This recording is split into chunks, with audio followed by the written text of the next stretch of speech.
Thank you very much. We want to acknowledge the leadership of all political parties that form part of the progressive forces here in Parliament. This includes the leadership of Umkhonto weSizwe Party, the African Transformation Movement, the United African Transformation, and the National Colored Congress. We want to salute the people of South Africa who have rejected the former liberation movement that has enjoyed political power for the last 30 years. Today, that era has come to an end. It is beyond doubt that the former liberation movement failed to turn the political power into economic power. As our forefathers in the liberation struggle in the African continent said, political power without economic power is meaningless. Mr. President, you indeed spoke like a badly wounded buffalo yesterday. You spoke like a given-up soul.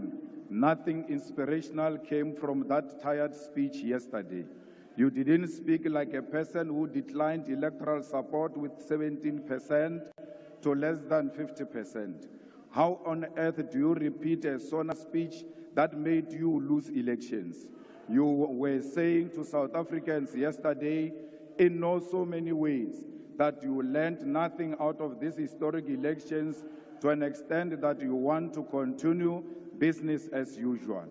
We grew up being told that some of you were collaborators, but we gave you some benefits of the doubt. It was said in this house that you personally wrote a letter to the apartheid police accusing your fellow comrades of planting communist ideas in your head, and we refused to believe that story at that time. It now makes sense that despite the apartheid regime being so oppressive against all freedom fighters, you peacefully and uninterruptedly attended university and you were given your first job by the ambassadors of apartheid, capitalism, and colonialism. Without a hassle, you bought yourself a first car and a house with the assistance of the Urban Foundation, which was anchored by the Ruperts and the Oppenheimers, while your comrades were sleeping under trees in exile and languishing in jails. We asked ourselves as to how did you form a union of mine workers without being a mine worker? Can't you know? You were the conveyor belt between the workers and the super exploitative mining capitalists in South Africa after the Oppenheimers and Anglo-American had concluded that the mine workers must be organized. Our elders in the struggle have made allegations before in this house that throughout the struggle against apartheid, you were insulated from any form of arrest and harassment by the apartheid system. Towards the end of apartheid, you shockingly placed yourself at the center of the negotiation for the end of apartheid. No one knows how you arrived to be at the center of the negotiations of our liberation. It now explains as to why so many compromises and capitulations were made, leading to a situation where economic power remained in the hands of the white minority. Malema, can you take a seat? There's an order by the Deputy Chief Whip.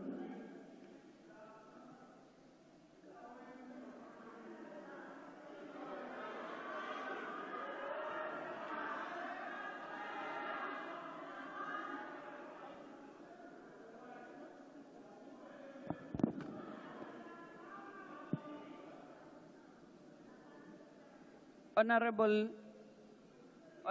Chairperson of the NCOP, you instructed that the Honorable member, Honorable Malema, must sit down.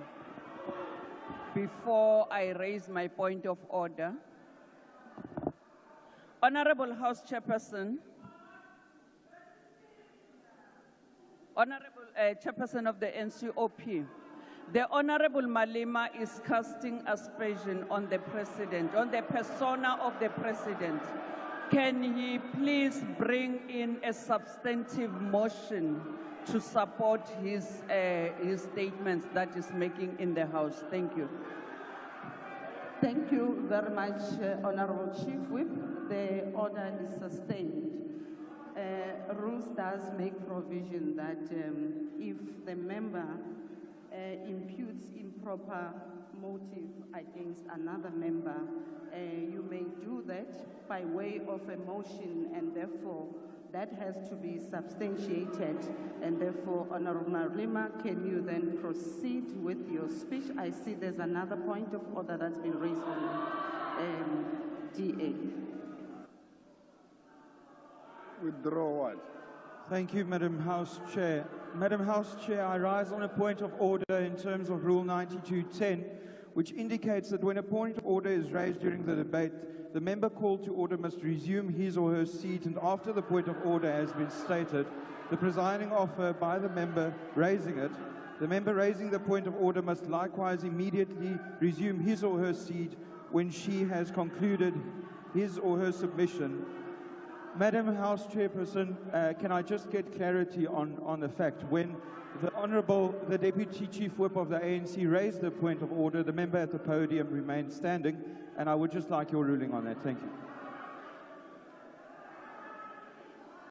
Honorable Malema, we have requested that you take your seat, but despite that, thank you very much. As I have ruled on the previous order, that was raised by the Chief Whip, Honorable Malema, can you take your podium and apologize on what you've just said?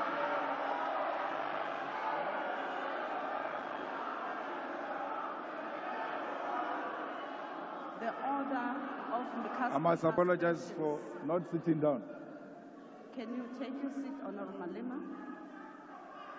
The order was raised with regards to casting aspersions on the President. Can I be allowed time, honorable members? I will then allow you space. Order, honorable members. The order was raised with regards to the honorable member casting aspersions on the President, and accordingly. Honorable members, can you please take your seat? I have not recognized you, Honorable Shibambo. Can you please take your seat? I have not concluded.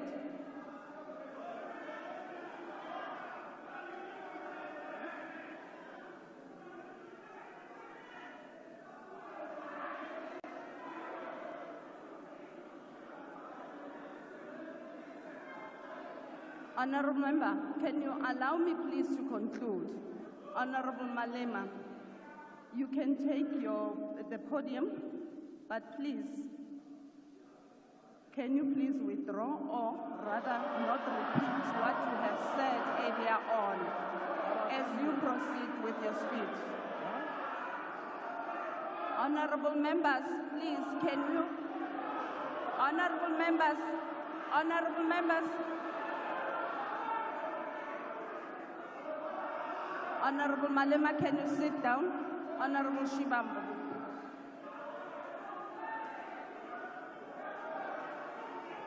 On a point of order, House Chair, we are going to forgive you because you are new, you don't know the rules of this parliament.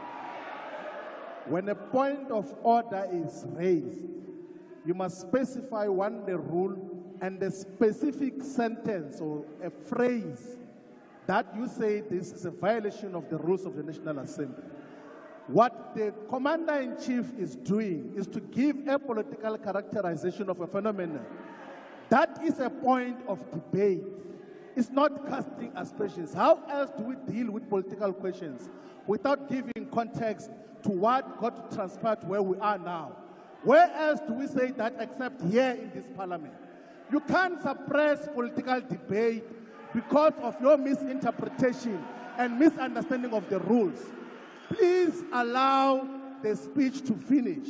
And then when we later on go to Rules Committee, we're going to illustrate to you with proper evidence when we're inducting you that the rules do not say what you are saying that you must withdraw. Please be patient with this process. We are going to understand them when time progresses. Currently, your application is incorrect. Thank you, Honorable Shibambo. Honorable members, Rule 53 makes provision that if a member makes personal reflection on the member's integrity that are equally offensive or damaging, which cannot be necessarily be substantiated. Therefore, that should be done by a way of a motion so that a member can substantiate what he's been saying. At this point in time, Honorable Malema has cast aspersion against the President, which needs to be substantiated accordingly, and therefore the order remains sustainable. Honorable Malema, as you proceed with your debate, can you kindly refrain from making such aspersion? Thank you very much. You may proceed. I must proceed. Thank you very much. It now explains as to why so many compromises and capitulations were made, leading to a situation where economic power remained in the hands of the white minority, leaving black people with meaningless political power. We can today confirm that it was pure infiltration by forces of darkness. When it was clear President Mandela is not going to make you the first deputy president of the democratically elected South African government in 1994, you threw tantrums and even boycotted his inauguration. The same President Mandela you asked us to celebrate yesterday, you missed the historic moment to do so in 1994 because of personal aggrandizement. Like many people in South Africa, I stood here in this house and said we will give you the benefit of the doubt, believing that the allegations against you of being a collaborator might not be true. I will tell why I'm giving you this personal account. It is necessitated by your activities, actions, and decisions over the past weeks since the electoral defeat of the former liberation movement, which demonstrated clearly that in the battle against neo-apartheid and neo-colonialism, you chose the side of the oppressor like you did in the past, yet pretending to be with us, the oppressed people. Why will the apartheid beneficiaries say that among all black political leaders, you are the only one they can work with, to an extent that you are called a better black with a better accent, and you believe them over us?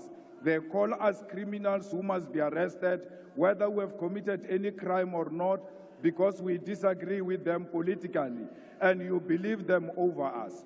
Your own brothers and sisters who come from Shawela and Venda with you are today looked down because of you. You have committed to be a representative of the oppressor. The white capitalist establishment is willing to turn a blind eye to even serious allegations of wrongdoing against you, because through you, they believe that they will perpetuate the exploitation of the oppressed class and reverse the gains of the political freedom attained in 1994. It doesn't matter what you say, but we want to state categorically that the coalition between the Democratic Alliance and the former liberation movement is a sellout position typical of collaborators who sacrifice and compromise the struggle against apartheid and colonialism. White minority arrogance has increased under your term of office. You should have seen them yesterday when you were speaking. It was like you are a true Tabaneka Koko Helen Zille. You boldly take these counter-revolutionary and reactionary decisions because you know you have a full protection of white capitalist establishment. All the things you said yesterday are meaningless because they are exactly what you said in the 6 State of the Nation addresses you have given since you became president in 2018. None of the commitments you made during these State of the Nation addresses have been met.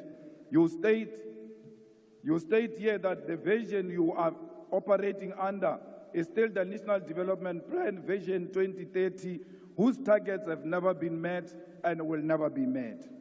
The NDP had targeted to create a certain number of jobs, but joblessness has increased. The NDP target was to reduce unemployment by 14% in 2020, but today unemployment is 32.9% and more than 12 million people are jobless.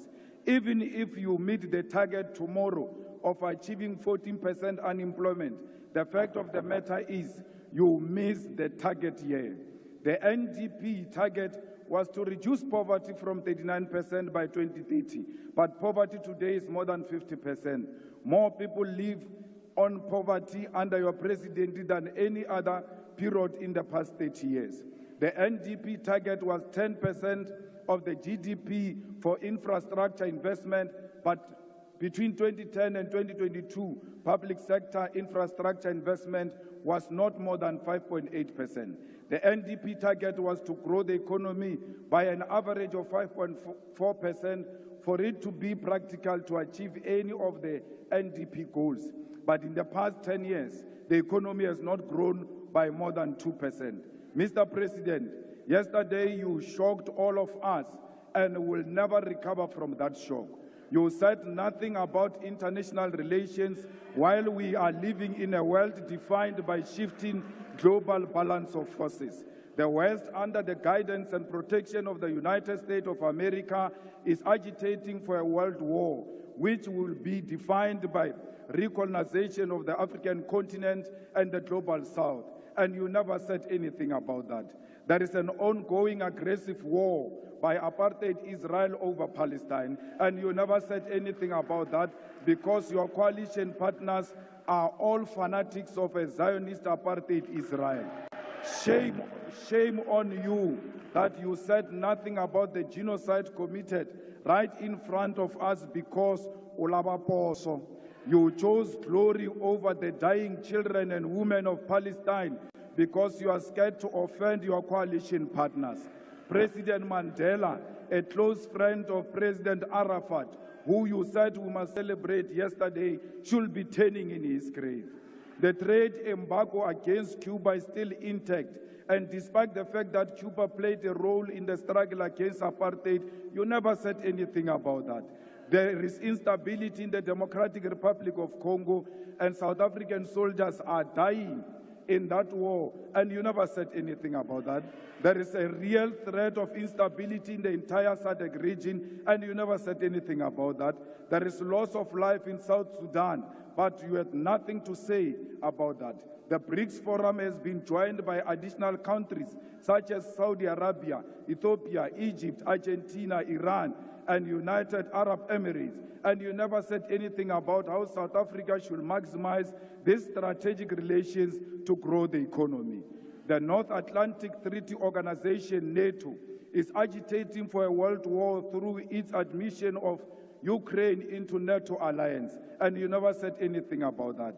This is happening while South Africa has discovered strategic oil and gas natural resources, which in itself, Minister Mantashe, is a cause for global security. But your president said nothing about that. Even if the global balance of forces does not matter to you, there is nothing tangible you said about the high levels of crime happening in South Africa. In the past year, South Africa had more than 27,000 murder cases, and you never said anything about that. Are we being handed over to the imperialist takeover as South Africa? Mr. President, there are more than 300,000 students who have passed and attained their certificates, diplomas, and degrees, but all universities and universities of technology, huge amounts of money. We must cancel student debt and introduce free decolonized education now. You claim to have created 2 million jobs through your presidential employment stimulus, but there are no additional 2 million jobs that were created since you took office in 2018. And if you want to argue this point, go and argue with Stats SA. Another issue we need to highlight is that Kusile Power Station added an additional 800 megawatts into national grid 2 weeks ago. You never mentioned anything about that. Instead, you chose to mention 256 megawatts of unreliable energy by independent power producers, which was plugged into the grid in the Northwest Province. This is an evidence that in addition of selling fictional buffaloes at Palapala, you are also a salesperson for independent power producers. These independent power producers were at the center of why South Africa experienced perennial load shedding for years until 2 months before the elections. The land which our people desperately needed for human settlement, agriculture, public service, and business was left in the hands of the oppressors. Our people were told about willing buyer, willing seller, in a situation where violence and genocide were used to learn the dispossession of the Khoi, the San, and all indigenous people of our country. We'll amend Section 25 of the Constitution in our lifetime to allow expropriation of land without compensation. South Africa, our country is being traded. We, the progressive forces, need to constitute an alternative radical agenda. Let us do everything in our power to rescue our country from being traded on a silver platter. We call on all workers' movement, civil society, religious leaders, and traditional leaders to reject this grand coalition led by DA under the pretense of the so-called government of national unity.